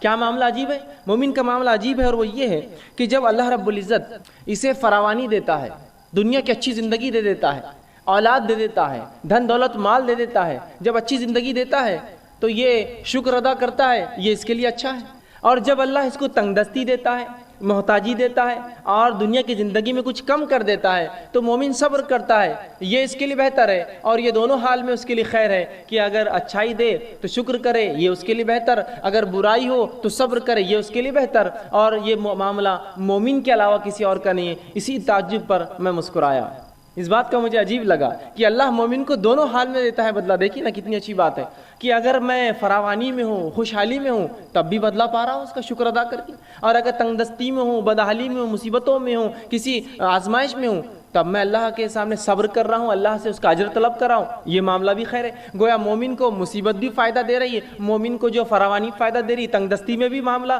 جو ہے، جس کو میں عام زبان میں کہوں گا کہ چیت بھی اور پٹ دونوں بھی آئے، مومن کی ہی جیت ہے۔ برے حالات آئے تو بھی اس کو فائدہ، اچھے حالات آئے تو بھی اس کو فائدہ۔ شکر ادا کرے اچھے حالت میں، اللہ بدلہ دے گا، صبر کرے برے حالت میں، اللہ بدلہ دے گا۔ تو مومن کا معاملہ عجیب ہے، رسول اللہ نے فرمایا، اور یہ معاملہ آپ نے حدیث سے فرمایا صرف اور صرف مومن کا ہے، مومن کے علاوہ یہ معاملہ کسی کا بھی نہیں، یاد رکھیے کسی اور کا نہیں یہ مسئلہ، صرف ہمارا معاملہ ہے جو ایمان کا دعویٰ کرتے ہیں، دونوں حال میں خوش ہوتے ہیں، دونوں حال میں بدلہ پاتے ہیں۔ اسی طرح جامع ترمذی کی روایت ہے، آپ صلی اللہ علیہ وسلم فرماتے ہیں جب مومن کو اللہ آزماتا ہے تو کیا ملتا ہے اس کے بدلے۔ سنیے، آپ صلی اللہ علیہ وسلم فرماتے ہیں آزمائش مومن پر آتی رہتی ہے، آزمائش مومنوں پر آتی رہتی ہے، اور ان کی جان میں آتی ہے، ان کے مال میں آتی ہے، ان کی اولاد میں آتی ہے۔ جان میں آنا، بیمار ہو گیا، معذور ہو گیا، جان پر بھی مسئلہ آ گیا۔ مال میں مصیبت آتی ہے، دھن دولت لٹ گیا، تجارت ڈوب گئی، آگ لگ گئی، فلاں مسئلہ ہو گیا، لٹ گیا، تجارت اچانک ٹھپ ہو گئی، کم ہو گئی، تو یہ مال میں کمی ہو گئی۔ یا اناج اگا نہیں، کھیتی باڑی خراب ہو گئی، یہ مال میں کمی ہے۔ اور کبھی اولاد سے آزماتے ہیں کہ اولاد دیتے ہیں کبھی چھین لیتے ہیں، دیتے ہیں تو معذور دیتے ہیں، پیدا ہوتی ہے تو کبھی مر جاتی ہے، یا کسی کو دیتے نہیں، اولاد میں آزمائش ہے۔ تو مومن کو اللہ رب العزت آزمائشتا ہے، اس کے جان میں، اس کے مال میں، اس کی اولاد میں۔ اور اللہ کے رسول آگے فرماتے ہیں حتیٰ کہ جب وہ اللہ سے ملتا ہے، اللہ اس کو آزماتے رہتا پوری دنیا میں، حتیٰ کہ جب اپنے رب سے ملتا ہے تو اس پر کوئی گناہ باقی نہیں رہتا، سب کا اس کو دنیا کے اندر اسے گناہوں کا بدلہ مل جاتا ہے۔ سمجھ رہے ہیں آپ بات کو؟ تو گویا اگر مومن پر کوئی آزمائش آتی ہے تو اس آزمائش کے عوض اس کے گناہ جھڑ جاتے ہیں، گناہ کم ہو جاتے ہیں۔ اور نبی اکرم صلی اللہ علیہ وسلم نے حدیث میں بیان کیا اور فرمایا اگر مومن کو کانٹا بھی چبھتا ہے تو اس کا بھی اجر لکھا جاتا ہے، اس کے گناہ معاف ہوتے۔ سبحان اللہ، تکلیف میں اٹھا رہا ہوں اس کا بھی بدلہ پاتا ہوں۔ آپ ایک مرتبہ باہر نکلے صحابہ کے ساتھ فجر کی نماز کے بعد، ایک جھاڑ تھا سامنے، جو سردی کا موسم تھا اور پتے اس کے سوکھ چکے تھے، پتجھڑ تھا وہ۔ آپ آئے، صحابہ آپ کے ساتھ تھے، آپ نے اس جھاڑ کو پکڑ کر ہلایا۔ جب جھاڑ کو ہلایا تو کچھ پتیاں گرنے لگی جو کہ سوکھ چکی تھی۔ نبی اکرم صلی اللہ علیہ وسلم فرمایا جب تم میں سے کوئی شخص بخار میں مبتلا ہو جاتا ہے، بیمار ہو جاتا ہے، بالخصوص بخار آتا ہے جسمانی، تو اس کے گناہ ایسے ہی جھڑتے ہیں جیسے جھاڑ کے پتے میرے ہلانے سے جھڑے ہیں۔ سبحان اللہ، دیکھیے تکلیف آزمائش ہے، آزمائش پہ صبر کر رہا ہے تو بدلہ بھی پا رہا ہے، اور اس حد تک بدلہ ملتا ہے کہ جامع ترمذی کی روایت کے مطابق مومن آزمایا جاتا ہے اس کے مال میں، اس کی دولت کے اندر، اس کی جان کے اندر، اس کی اولاد میں، حتیٰ کہ جب اپنے رب سے اس کی ملاقات ہوتی ہے موت کے بعد تو تب گناہوں سے بری ہوتا ہے، گناہوں سے پاک ہوتا ہے۔ اور ظاہر سی بات ہے جب انسان گناہوں سے پاک ہوگا تو اس کا ٹھکانہ میں سمجھتا ہوں سب جانتے جنت کے علاوہ کچھ نہیں ہو سکتا ہے۔ تو آپ دیکھ رہے ہیں، تو گویا آزمانا اللہ کی سنت ہے، اور آزمائش کا مومن کو بدلہ ملتا ہے۔ اچھے اگر حالات ہے تو شکر کرے، برے حالات ہے تو صبر کرے، دونوں حالات میں مومن اس کا بدلہ پاتا ہے۔ اور مومنوں کو جو آزمائشیں آتی وہ ایسا بدلہ دیتی ہے کبھی کبھار کہ وہ اتنا آزمایا جاتا ہے کہ روز قیامت اس پر کوئی گناہ باقی نہیں رہتا، وہ بالکل جو ہے اللہ کے سامنے ایسا حاضر ہوتا ہے کہ وہ جو ہے بالکل گناہوں سے پاک اور جو ہے صاف ہوتا ہے۔ تو گویا مومن پر جو بھی مصیبتیں آفتیں آتی ہیں اللہ رب العزت اس کا بدلہ بھی لیتا ہے۔ اب اللہ رب العزت کس کو آزماتا ہے یہ بات بھی اب جان لیں۔ کبھی کبھار ہوتا ہے اگر کوئی آزمائش میں مبتلا ہو جائے تو ہم کہتے ہیں ہاں بڑا بات کر رہا تھا، دین کی بڑی بات کر رہا تھا، فلاں دیکھو پھنس گئے نا، دیکھو مصیبت آئی نا۔ جب ہمارے جیسے تھے تو اچھی زندگی گزار رہے تھے، خاموخواہ ایمان کی باتیں کر رہے تھے، خاموخواہ اپنے آپ کو مسلمان بتا رہے تھے، تجارت بیٹھ گئی نا، معاملہ ختم ہو گیا نا، فلاں چیز ہو گئی، ان کی نظر لگ گئی، ان کی نظر پڑ گئی، یہ اب تم پہ نظر رکھ رہے، فلاں ہو رہا، یہ ہو رہا، وہ کتنے مسائل لوگ بیان کرتے ہیں۔ اب آئیے سنیے اللہ کس کو آزماتا ہے، تو اللہ رب العزت یاد رکھے صرف انہی کو آزماتا ہے جن سے وہ محبت کرتا ہے۔ یاد رکھیے اللہ انہی کو آزماتا ہے جن سے وہ محبت کرتا ہے۔ اسی لیے تو صحابہ چاہتے تھے کہ جب ان کو آزمائش نہیں ہوئی تو کیوں نہیں ہوئی ہماری آزمائش، کہ بدلہ تو نہیں مل جا رہا آخرت کا، اس لیے تو سوچ رہے تھے، اس لیے کہ وہ جانتے تھے اللہ جن سے محبت کر انہیں آزماتا ہے۔ آئیے دلیل میں آپ کو دیتا ہوں، جامع ترمذی کی روایت جو میں نے آپ کے سامنے 2 حدیثیں جو ہے تلاوت کی، اس میں سے پہلی حدیث تھی جامع ترمذی کی روایت ہے، نبی اکرم صلی اللہ علیہ وسلم فرماتے کہتے ہیں ان اللہ تعالی اذا احب قوما ابتلاهم، جب اللہ کسی قوم سے محبت کرتا ہے، کچھ لوگوں سے جب اللہ محبت کرتا ہے تو انہیں مصیبت میں ڈال دیتا ہے، مبتلا کرتا ہے، آزماتا ہے انہیں۔ اب چاہے یہ معاملہ فرد کا بھی ہو سکتا ہے، چاہے یہ معاملہ قوم کا بھی ہو سکتا ہے، چاہے معاملہ جماعت کا ہو سکتا ہے، تو جب بھی اللہ رب العزت محبت کرتا ہے کسی قوم سے اسے آزماتا ہے، اسے مبتلا کر دیتا ہے۔ دوسری حدیث بخاری کی، صحیح بخاری کی، جس میں نبی اکرم صلی اللہ علیہ وسلم فرمایا، سنیے اس حدیث کے الفاظ کا ہے، من یرید اللہ بہ خیرا، جب اللہ کسی کے لیے بھلائی چاہتا ہے، ہم تو سمجھتے ہیں آزمائش تو برائی کی وجہ سے آتی ہے، سنیے من یرید اللہ بہ خیرا، جب اللہ کسی کو خیر دینا چاہتا ہے، اچھائی بخشنا چاہتا ہے، تصب من، اس کو مصیبت میں ڈال دیتا ہے۔ اس لیے کہ جب مومن مصیبت میں آتا ہے تو مصیبت کا اس کو بدلہ ملتا ہے، تو جب اللہ کسی مومن کے لیے خیر چاہتا ہے اسے مصیبت میں ڈال دیتا ہے، اور مصیبت میں مومن پڑھ کر اگر صبر کرتا ہے تو اس کا بدلہ پاتا ہے، اور اتنا بدلہ پاتا ہے صبر کے مطابق کہ آخرت میں جب رب کے پاس حاضر ہوں گا تو کوئی گناہ اس پہ باقی نہیں رہے گا۔ تو اللہ جس سے ناراض ہوتا ہے ان کو تو عذاب دیتا ہے، آزماتا ہے۔ آزمائش اور عذاب الگ چیز ہوتی ہے، ان کو پہ عذاب آتا ہے، زلزلے آتے ہیں، طوفان آتے ہیں، اور پتہ نہیں کیا کیا ہوتا ہے، لیکن جب کسی قوم کو وہ محبت کرتا ہے تو ان کو مبتلا کرتا ہے، ان کو آزماتا ہے کچھ چیزوں سے۔ جیسا کہ اگر میں دعویٰ کروں میں ایمان لایا تو اللہ آزماتا ہے پھر بیماری دے کر، کہیں بیماری میں شرک تو نہیں کرتا ہے یہ تو دعویٰ کیا مجھ پر توحید کا، ایک اللہ کو ماننے کا، اب بیماری دو اس کو دیکھتے ہیں شرک کرتا ہے کیا، اولاد مت دو اس کو دیکھتے ہیں یہ کسی اور کے در پر تو نہیں جاتا اور جھکتا ہے، چلو آزماؤ، اب اس نے دعویٰ کیا نا ایمان کا۔ تو یہ ابتلا مبتلا یہ آزمائش ہے، وہ عذاب ہوتا ہے جس میں لوگ ہلاک اور برباد ہو جاتے ہیں۔ تو یہاں اللہ کے رسول نے بیان کر دیا کہ نبی اکرم صلی اللہ علیہ وسلم نے بیان کر دیا کہ جن لوگوں کو اللہ محبت کرتا ہے انہی کو ابتلا کرتا ہے، انہی کو جو ہے مصیبت دیتا ہے۔ اب جو ہے اللہ رب العزت کس کو کتنا آزماتا ہے، یاد رکھیے ہر شخص کو اللہ رب العزت اتنا ہی آزماتا ہے جتنا اس کا ایمان ہوتا ہے اور جتنی اس کی طاقت ہوتی ہے، دونوں باتیں۔ جتنا ایمان میں انسان بلند ہوگا اس کی آزمائش اتنی زیادہ ہوں گی، یہ بات یاد رکھیے آپ، جتنا ایمان میں بلند ہوگا آزمائش اتنی زیادہ۔ اسی لیے انسانوں میں سب سے زیادہ جو آزمائے جاتے ہیں وہ کون ہیں؟ وہ انبیاء علیہ الصلوۃ والسلام، اس لیے کہ ان کا ایمان سب سے اونچا ہوتا ہے، آزمائش ان کی سب سے زیادہ ہوتی ہے۔ اس کے بعد ان کے اصحاب جو ان پر ایمان لایا، اس کے بعد جو ان کے طریقے پہ چلا، اور جو اس کے بعد تو اللہ رب العزت جو ہے ایمان کے مطابق ایک انسان کو آزماتا ہے، جس کے تعلق سے ابن ماجہ کی روایت ہے، سنن ابن ماجہ کی روایت ہے، نبی اکرم صلی اللہ علیہ وسلم فرماتے، دیکھیے آپ نے کتنی پیاری بات فرمائی اور کہا سب سے زیادہ جو انسانوں میں آزمائے جاتے ہیں وہ انبیاء ہے، سب سے زیادہ انسانوں میں جو آزمائے جاتے ہیں وہ انبیاء ہے، اس لیے کہ انبیاء ایمان میں سب سے زیادہ ہوتے ہیں اور ان کا ایمان صرف بلند اور بلند ہوتا ہے۔ یاد رکھیں انبیاء کی ایمان کی خصوصیت یہ ہے، یہ صرف بلند ہوتا ہے، بڑھتا ہی رہتا ہے۔ صحابہ کی ایمان کی خصوصیت یہ ہے کہ ایک حد تک جا کے رک جاتا ہے۔ عام لوگوں کی، ہم لوگوں کی ایمان کی خصوصیت یہ ہے کہ چڑھتا اور کم ہوتا ہے، اترتا ہے اور چڑھتا ہے، زیادہ اور کم ہوتا رہتا ہے۔ تو فرمایا سب سے زیادہ جو لوگوں میں آزمائے جاتے ہیں وہ انبیاء ہے، وہ ہماری جماعت ہے، انبیاءوں کی جماعت ہے۔ اس کے بعد آپ صلی اللہ علیہ وسلم فرمایا اس کے بعد دوسرے لوگ جو آزمائے جاتے ہیں وہ ہے جو علماء حق ہوتے ہیں، جو انبیاؤں کے وارث ہوتے ہیں اور حق کی بات، نبیوں کی بات انسانوں تک پہنچاتے ہیں، یہ دوسرے لوگ ہیں جو سب سے زیادہ آزمائے جاتے ہیں، علماء حق۔ اور پھر آپ صلی اللہ علیہ وسلم نے آگے فرمایا اور کہا کہ ان میں سے کچھ لوگ مطلب انبیاء اور علماء، اور پھر فرمایا پھر اس کے بعد صالحین، نیکوکار، جو صالح لوگ ہوتے ہیں، اچھے لوگ ہوتے ہیں، نیکوکار ہوتے ہیں، یہ تیسرے نمبر پہ آزمائے جاتے ہیں۔ تو پہلے نمبر پہ انبیاء، دوسرے نمبر پہ علماء حق، تیسرے پہ صالحین، اور فرمایا ان میں سے کچھ ایسے بھی تھے، انبیاء میں سے، علماء حق میں سے اور صالحین میں سے ایسے بھی تھے کہ اللہ نے اتنا کڑا آزمایا، ایسی بیماریوں میں ان کو ڈالا کہ ان کے جسم کے اندر ان بیماریوں کی وجہ سے کیڑے پڑ جاتے تھے۔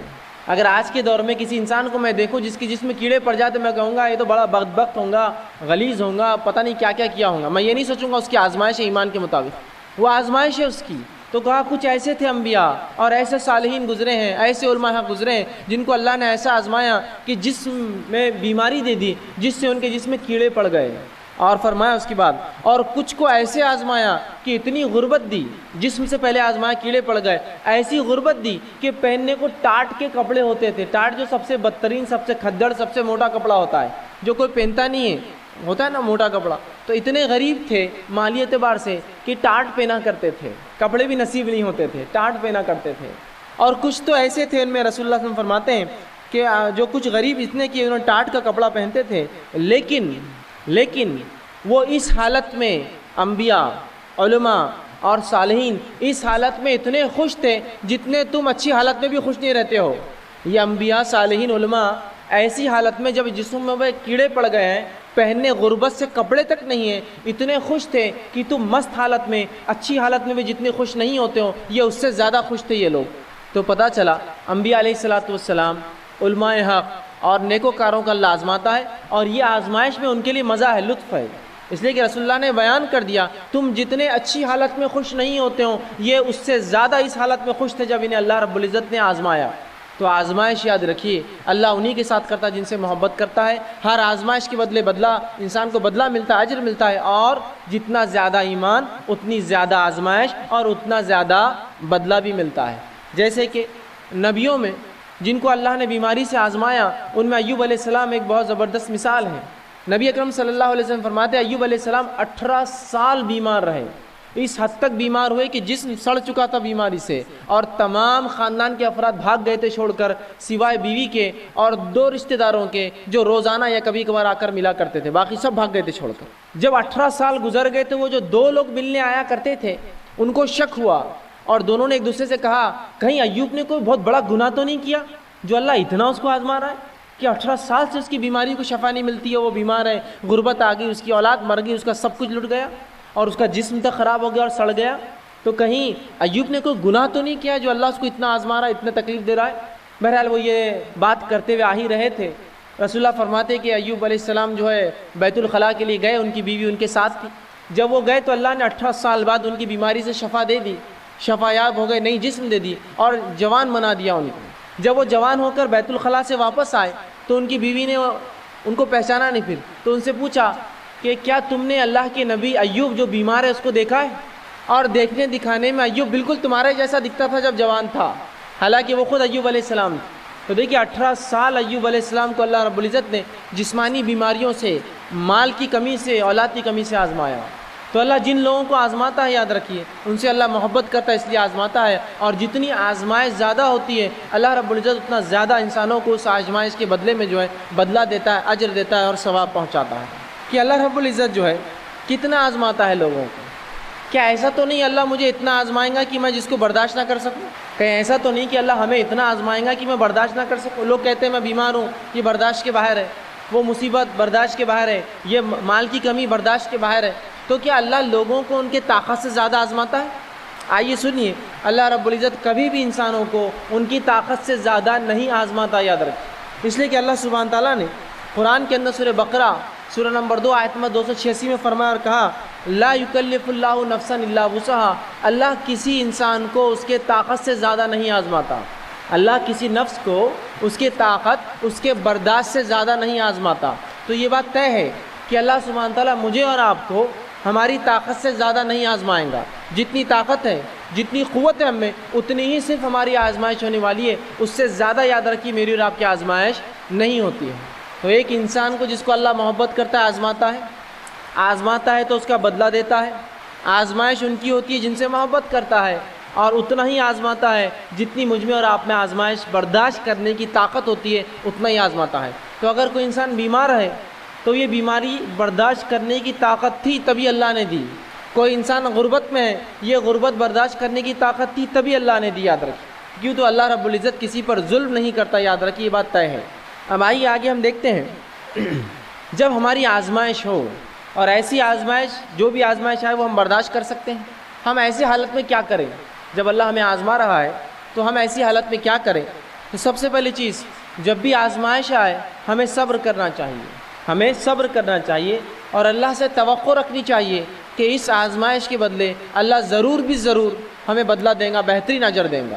جب بھی ہم پر آزمائش آئے تو ایک مومن کا کام ہے دو کام کرے، پہلا صبر کرے اور دوسرا اللہ سے امید کرے کہ اللہ رب العزت اس آزمائش کے بدلے مجھے اور آپ کو اجر دینے والا، یاد رکھیے۔ آئیے اس کے تعلق سے سنن نسائی کی حدیث ہے، نبی اکرم صلی اللہ علیہ وسلم فرماتے ہیں کہ اللہ رب العزت نبی اکرم صلی اللہ علیہ وسلم فرماتے ہیں کہ جب اللہ کسی مومن بندے سے کوئی چہیتی چیز اس کی چھین لیتا ہے، جب اللہ کسی مومن بندے سے اس کی چہیتی چیز چھین لیتا ہے، محبت والی چیز جس کو وہ چاہتا ہے، جس کو پسند کرتا ہے، اگر اللہ رب العزت ایسی کوئی چیز چھین لیتا ہے اور اس پر وہ صبر کرتا ہے، یہ نہیں کرتا ہے کہ اللہ میرے گھر ملا تھا کیا، میری اولاد ملی تھی کیا، میں ہی ملا تھا کیا، یہ نہیں، صبر کرتا ہے کہ جو اللہ نے کرنا تھا کیا، میں صبر کرتا ہوں، اور صبر کرتا ہے اور اجر طلب کرتا ہے اللہ مجھے اس کا بدلہ دے اس نقصان کا، تو رسول اللہ فرماتے ہیں تو اس شخص کا بدلہ سوائے جنت کے اور کچھ بھی نہیں ہوتا ہے۔ جب ایک اللہ کسی کو آزماتا ہے، اس آزمائش پہ وہ صبر کرتا ہے، اللہ سے توقع کرتا ہے اللہ اس آزمائش کا مجھے بدلہ دے، تو رسول اللہ صلی اللہ علیہ وسلم فرماتے ہیں ایسے شخص کو سوائے جنت کے اللہ کچھ نہیں دیتا۔ مطلب آزمائش میں جب آدمی صبر کرتا ہے تو اللہ اس کو جنت اس کے بدلے میں عطا کرتا ہے۔ یہ حدیث بالکل واضح ہے کہ جب اللہ کسی چہیتی چیز کو چھین کر آزماتا ہے اور انسان صبر کرتا ہے اور اللہ رب العزت سے اجر طلب کرتا ہے تو اللہ رب العزت اس کو اجر دیتا ہے، اور اللہ سبحانہ تعالیٰ کا وہ اجر جو صبر کرنے پر ہے سوا جنت کی اور کچھ بھی نہیں ہوتا، یاد رکھیے۔ تو اب دیکھیے جو باتیں ہم نے اب تک دیکھی وہ یہ کہ اللہ محبت کرنے والوں کو آزماتا ہے، اتنا ہی آزماتا ہے جتنی طاقت ہو، اور جب آزماتا ہے تو میرا اور آپ کا کام ہے ہم صبر کریں اور اللہ سے امید کی توقع کریں، یاد رکھیے۔ بے صبرے نہ ہو، نہ شکرے نہ ہو، یہ نہ کہے کہ اللہ میرا ہی گھر ملا تھا کیا، ہم ہی ملے تھے کیا، بلکہ یوں کہے کہ اللہ تو نے آزمائش دی ہے، اب تو ہی صبر عطا کر اور اس کا اچھا مجھے بدلہ دے۔ اگر ایسا معاملہ اگر ہو جائے مومن کا تو دیکھیے اس کے لیے اچھے حالات بھی خیر ثواب کا باعث، برے حالات بھی خیر ثواب کا باعث بن جاتے ہیں۔ اب آئیے ایک بنیادی سوال، اللہ کیوں آزماتا ہے؟ اللہ کیوں آزماتا ہے؟ کسی کو آزماتا ہے، بدلہ دیتا ہے، فائدہ سب، لیکن آزماتا کیوں ہے؟ بنیادی چیز تو میں ایک مثال دے کر اس بات کو آگے بڑھانے کی کوشش کروں گا کہ اگر آپ مجھ پر اعتماد کرتے ہیں، بھروسہ کرتے، سمجھ لیجئے میری شخصیت پر آپ اعتماد کرتے اور بھروسہ کرتے ہیں، میں کسی دن آپ کے گھر پر آیا اور آ کر کہا کہ یہ ایک پیلی سی چیز لایا، ایک ٹکڑا ہے پیلا، اور کہا کہ یہ 1 تولے کا ہے، مجھے کچھ ضرورت ہے، آپ اس سونے کو رکھ لیجئے اور اس کے بدلے مجھے پیسہ دے دیجئے، تو کیا آپ مجھے پیسہ دے دیں گے وہ چیز رکھ کر آپ کے پاس؟ اگر آپ میں سے کچھ لوگ یہ کر سکتے ہیں تو ہاتھ اٹھائیے، میں کل آپ کے گھر آ جاؤں گا پیلا ٹکڑا لے کر اور اس کے بدلے میں پیسہ لے لوں گا۔ آپ کہیں گے ٹھیک ہے آپ کی شخصیت تو بڑا اعتماد ہے، لیکن تھوڑا جانچ لیں گے کہ سونا ہے یا نہیں ہے، پرکھنا ضروری ہے نا۔ آپ کی شخصیت ٹھیک ہے، آپ پر اعتماد ہے، آپ بہت اچھے ہیں، لیکن جانچنا ضروری بھی تو ہے، جو چیز آپ دے رہے ہیں کیا وہ درست ہے، وہ صحیح ہے؟ اب آئیے ہم یہ جو بات جاننے کی کوشش کرتے ہیں کہ اللہ رب العزت جو ہے کیوں آزماتا ہے، تو بہرحال اس کے لیے ایک مثال دے کر اپنی بات میں سمجھانے کی کوشش کروں گا کہ اگر کوئی شخص میرے اور آپ کے پاس کوئی ایسی چیز لاتا ہے جو سونے جیسی دکھتی ہو، چاہے وہ شخص کتنا ہی اعتبار کا انسان ہو، آپ چاہے کتنا ہی معتبر سمجھے، کتنا ہی اس پر بھروسہ کرے، وہ چیز اس سے آپ جب تک قبول نہیں کرتے جب تک اسے آزما نہیں لیتے کہ واقعی میں وہ چیز جو وہ دے رہا ہے رنگت میں تو پیلی ہے لیکن وہ اصل میں سونا ہے یا نہیں ہے، چاہے وہ شخص بڑا اعتبار کا انسان ہو، بہت معتبر ہو، آپ اس کی بزرگی کی تعریف کرے، جو بھی ہو، لیکن بغیر آزمائے کہ وہ سونا، آپ وہ چیز جو پیلی کہلاتی ہے سونا سمجھ کر نہیں لیتے۔ اسی طرح جب میں اور آپ ایمان کا دعویٰ کرتے ہیں تو اللہ رب العزت بھی آزماتا ہے، آزما کر دیکھتا ہے کیا واقعی میں ایمان میں کھرے ہیں یا کھوٹے ہیں، جس کے تعلق سے اللہ سبحانہ تعالیٰ نے قرآن کی ویسے تو کئی آیتوں میں یہ بات بیان کی، میں انشاءاللہ آپ کے سامنے ان آیتوں میں سے 2 آیتیں بالخصوص رکھنے کی کوشش کروں گا جس میں اللہ رب العزت نے بہت زبردست انداز سے یہ سمجھایا کہ اللہ کیوں آزماتا ہے۔ آئیے پہلی آیت سورہ عنکبوت سورہ نمبر 29 اس کی آیت نمبر 2 اور 3 میں اللہ فرماتا اور کہتا ہے، اللہ فرماتا ہے الف لام میم احسب الناس ان يتركوا ان يقولوا آمنا وهم لا يفتنون وَلَقَدْ فَتَنَ الَّذِينَ مِنْ قَبْلِهِمْ فَلَيَعْلَمَنَّ اللَّهُ الَّذِينَ صَدَقُوا وَلَيَعْلَمَنَّ الَّذِينَ الْكَاذِبِينَ کہ اللہ فرماتا اور دیکھیے اس آیت میں کیا کہتا ہے، الف لام میم احسب الناس، کیا لوگ یہ گمان کرتے ہیں، کیا لوگ ایسا سوچتے ہیں، کیا یہ ان کی سوچ ہے، ان یترکوا ان یقولوا آمنا وهم لا یفتنون، کہ صرف وہ یہ کہہ دیں گے کہ ہم ایمان والے ہیں تو انہیں آزمائے نہیں جائیں گا؟ کیا لوگ یہ توقع کر رہے ہیں، احسب الناس، ان کا ایسا گمان ہے، ایسا سوچ رہے ہیں کہ صرف ان کے ایمان لانے کے دعوے پہ ہم ان کو چھوڑ دیں گے بغیر آزمائے کے؟ اللہ دیکھیں آئے وَلَقَدْ فَتَنَ الَّذِينَ مِنْ قَبْلِهِمْ، حالانکہ ہم نے تو ان سے پہلوں کو بھی آزمایا، مصیبتوں میں آزمایا۔ اس کی وجہ فَلَيَعْلَمَنَّ اللَّهُ الَّذِينَ صَدَقُوا، تاکہ اس آزمائش کے ذریعے جان لے کون ہے جو تم میں سے اپنے دعوے میں سچا ایمان کے، وَلَيَعْلَمَنَّ الَّذِينَ الْكَاذِبِينَ، اور جان لے تم میں سے کون ہے جو جھوٹا ہے اپنے دعوے میں۔ تو اس آیت میں اللہ نے دیکھی کتنی زبردست اور پیاری وضاحت کر دی۔ کیا لوگ یہ سوچتے ہیں کہ صرف ایمان لانے کے دعوے پر وہ چھوڑ دی جائیں گے بنا آزمائش کے؟ جبکہ ہم نے تم سے پچھلوں کو آزمایا تاکہ جان لے کون ہے جو ایمان کے دعوے میں سچا ہے اور جان لے کون اپنے دعوے میں جھوٹا ہے۔ تو اللہ رب العزت آزماتا اس لیے تاکہ پرکھے ہم میں کون سچا ہے اور کون جھوٹا ہے۔ آئیے اسی طرح اللہ سبحانہ تعالیٰ سورہ بقرہ سورہ نمبر 2 آیت نمبر 214 میں یہی بات بیان کرتا اور کہتا اور فرماتا ہے، ام حسبتم ان تدخلوا الجنۃ ولما یاتکم مثل الذین خلوا من قبلکم، کیا تم یہ سوچتے ہو کہ تم صرف یہ کہہ دینے پر جنت میں چلے جاؤ گے کہ ہم ایمان لائے، جبکہ ہم نے تمہیں پچھلے لوگوں کے جیسا بھی آزمایا نہیں؟ کیا تم یہ سوچ بیٹھے ہو ام حسبتم ان تدخلوا الجنہ، کیا تم یہ سوچتے ہو کہ جنت میں تم یوں ہی چلے جاؤ گے؟ وَلَمَّا يَأْتِكُمْ مَثَلُ الَّذِينَ خَلَوْا مِنْ قَبْلِكُمْ، جبکہ ہم نے ابھی تمہیں پچھلوں کے جیسا کہاں آزمایا؟ پچھلے لوگ جب ایمان لاتے ہم انہیں آزماتے۔ تو کیا تم یہ سمجھتے ہو اے صحابہ، یہ آیت صحابہ کے لیے آئی تھی، کیا تم سمجھتے ہو کہ محمد صلی اللہ علیہ وسلم پر ایمان لانے کا بس دعویٰ کرو گے اور جنت میں چلے جاؤ گے، جبکہ ہم نے ابھی پچھلوں کے جیسا کہاں آزمایا تم کو؟ آگے فرمایا مَسَّتْهُمُ الْبَأْسَاءُ وَالضَّرَّاءُ، اور انہیں ہم بیماریوں سے آزماتے تھے اور مصیبتوں میں ہم نے ان کو ڈال کر انہیں آزمایا۔ اور کیسا آزمایا؟ ذراؤ وزلزلوا حتى يقول الرسول والذین معه متى نصر اللہ، اتنا آزمایا، ایسا جھنجھوڑا، اتنا جھنجھوڑا کہ پکار اٹھے ان کے انبیاء اور رسول، حتى يقول الرسول والذین آمنوا معه، حتیٰ کہ ان کے انبیاء اور ایمان والے پکار اٹھے متى نصر اللہ، اللہ کی مدد آخر اب کب آئیں گی؟ کتنے آزما گئے اندازہ لگائیے، بیماریوں سے، مشکلات سے، دنیا کی اتنی آزمائے گئے کہ اللہ فرماتا ہے کہ ان کے انبیاء اور رسول اور ان کے متبعین پکار اٹھے ایمان والے، اللہ کی مدد آخر کب آئیں گی؟ اللہ نے فرمایا الا ان نصر اللہ قریب، سن لو اللہ کی مدد بہت قریب ہے تم سے۔ تو کیسے جھنجھوڑے گئے؟ اتنا آزمایا اللہ نے پچھلے لوگوں کو کہ ابھی تو کچھ بھی نہیں ہوا صحابہ کے ساتھ، اور جو انہوں نے آزمائشیں برداشت کی، میں سمجھتا ہوں ان کے پوروں کی ایک صحابی کی جو آزمائش ہوئی ایمان لانے کی وجہ سے، میں سمجھتا ہوں ایسی بڑی بڑی امتیں ہم میں گزری جن کے پورا ملا کر بھی اتنی آزمائش کبھی ایمان کی وجہ سے نہیں ہوئی ہماری۔ ہو سکتا ہے کچھ لوگوں کی ہوئی ہو، لیکن ایسی بڑی بڑی امتیں گزری ہم میں، ایسی نسلیں گزری جن کو کبھی ایمان کی وجہ سے تکلیف نہیں آئی ہم میں سے، جو صحابہ نے برداشت۔ تو اللہ نے صحابہ کو خطاب کر کے کہا کیا تم یہ سوچتے ہو کہ تم جنت میں ہی چلے جاؤ گے، جبکہ پچھلوں کو ہم نے کتنا آزمایا، بیماریوں سے، مال کی کمی سے، دنیاوی آفات سے اتنا آزمایا، اتنا جھنجھوڑا کہ ان کے انبیاء علیہ الصلوۃ والسلام، ان کے رسول پکار اٹھے اور ان کے پیروکار متبعین کہ آخر اللہ کی مدد کب آئیں گی؟ اللہ کی مدد، اللہ نے کہا سن لو اللہ کی مدد بہت قریب ہے۔ تو لوگ بہت سخت آزمائے گئے، اللہ رب العزت نے آزمایا، اور جو لوگ آزمائے جاتے ہیں اور آزمائش میں صبر کرتے ہیں اللہ رب العزت انہیں بدلہ دیتا ہے۔ قرآن میں اللہ رب العزت نے سورہ بقرہ سورہ نمبر 2 آیت نمبر 155 سے آگے بیان کیا، یہ بہت ہی مشہور اور معروف قرآن کی آیتیں ہیں، بار بار ان آیتوں کو ہم سنتے ہیں۔ اللہ فرماتا ہے وَلَنَبْلُوَنَّكُمْ بِشَيْءٍ مِّنَ الْخَوْفِ وَالْجُوعِ وَنَقْصٍ مِّنَ الْأَمْوَالِ وَالْأَنفُسِ وَالثَّمَرَاتِ فَبَشِّرِ الصَّابِرِينَ۔ کیا فرما رہا ہے اللہ؟ وَلَنَبْلُوَنَّكُمْ بِشَيْءٍ مِّنَ الْخَوْفِ، ہم ضرور بضرور تمہیں مبتلا کریں گے، آزمائیں گے، خوف سے، والجوع اور بھوک سے، ونقص من الاموال والانفس والثمرات اور کمی سے، مال کی اور جان کی اور پھلوں کی، اور جو ان تمام کی آزمائشوں پر صبر کرے فبشر الصابرین، تو ایسے صبر کرنے والوں کو خوشخبریاں سنا دو۔ الذین اذا اصابتهم مصیبۃ قالوا انا للہ وانا الیہ راجعون، اور یہ وہ لوگ ہیں کہ جب اللہ ان کو مصیبتوں میں ڈالتا ہے، جان کی کمی، مال کی کمی، پھلوں کی کمی، روزی کی کمی، کسی بھی قسم کی کمی میں، تو یہ کہتے ہیں قالوا انا للہ وانا الیہ راجعون، اے اللہ ہم تیری ہی طرف سے آئے ہیں اور تیری ہی طرف لوٹ کر جانا ہے۔